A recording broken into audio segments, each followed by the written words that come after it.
Hey guys, it's Din182 here, and today is the second episode of my Aurora tutorial series. Today, I'll show you how to start a new game with settings that are good for a new player.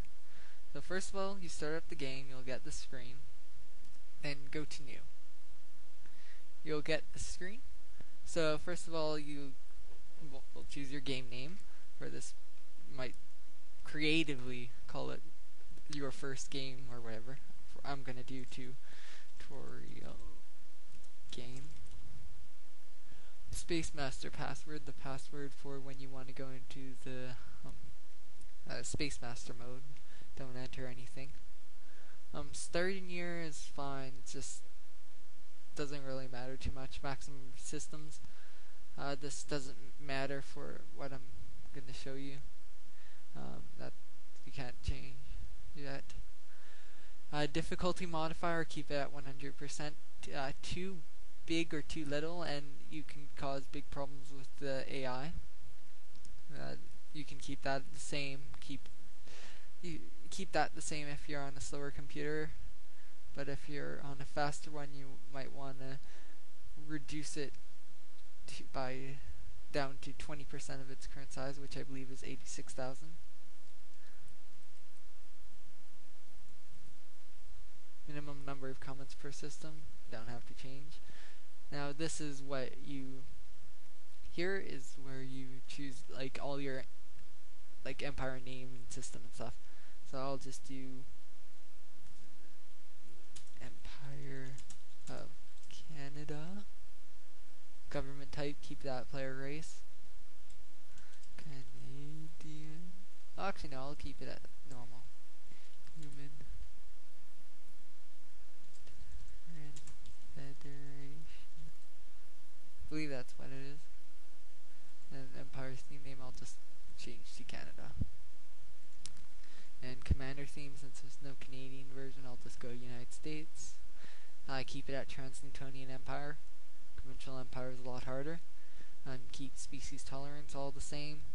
Starting infrastructure, I recommend you double to 1 billion or 1,000 million. So 1 billion. Keep this all the same. That doesn't need I recommend doing 6 jump points. Gives you a number of jump points, so if you have bad guys behind several of them, it's not too bad, but it's not like so many that it's impossible to defend them all. Don't do system body survey or jump point survey completed. Keep the starting tech normally. Uncheck this box, they assign starting tech points automatically, so that we can choose our own techs. Generate soul system and create starring empire on Earth.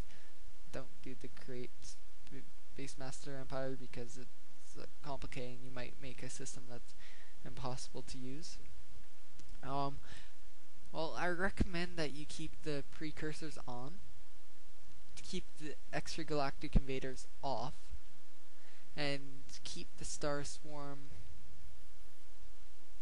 I guess, on. And keep the NPR as normal. Optional simplifications, if you want to, you can check them, but you will have to remember that you've checked them, and I'm not gonna check them so that I can show you everything. Realistic commander promotions, keep this on because it's a lot easier for you. Turn this off because it adds a bit of complication.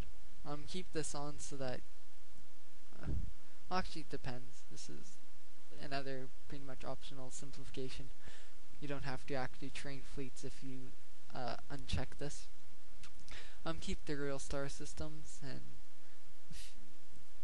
I don't recommend you have orbital motion for asteroids. So click create game, and it will start creating your starring system and stuff.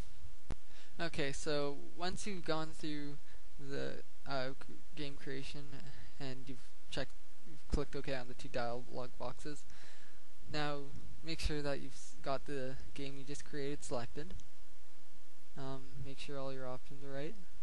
I'm actually going to move this back up to 400,000 And if you do change any of the options here, click Save. Okay. And remember that any systems that have already been generated, this will not affect the already generated systems. This will not affect generated NPRs or generator races. This will not affect all systems with precursor ships in it or without them. This will not get rid of invader ships if you turn it on and you're turning it back off. This will not get rid of them, of Star Swarm. This will take a while to come into effect because it's completely off when well, they have to actually get a political bonus when after you turn it on. And if you do the jump gates on jump points, it will not affect the already created jump gates or in systems. So if you turn it on, the jump gates won't generate on already created jump points, and if you turn it off, the jump gates that were already created will not be destroyed. And then once you've checked everything's good, go to select, and you should get this screen, and I'll cover that in my next tutorial.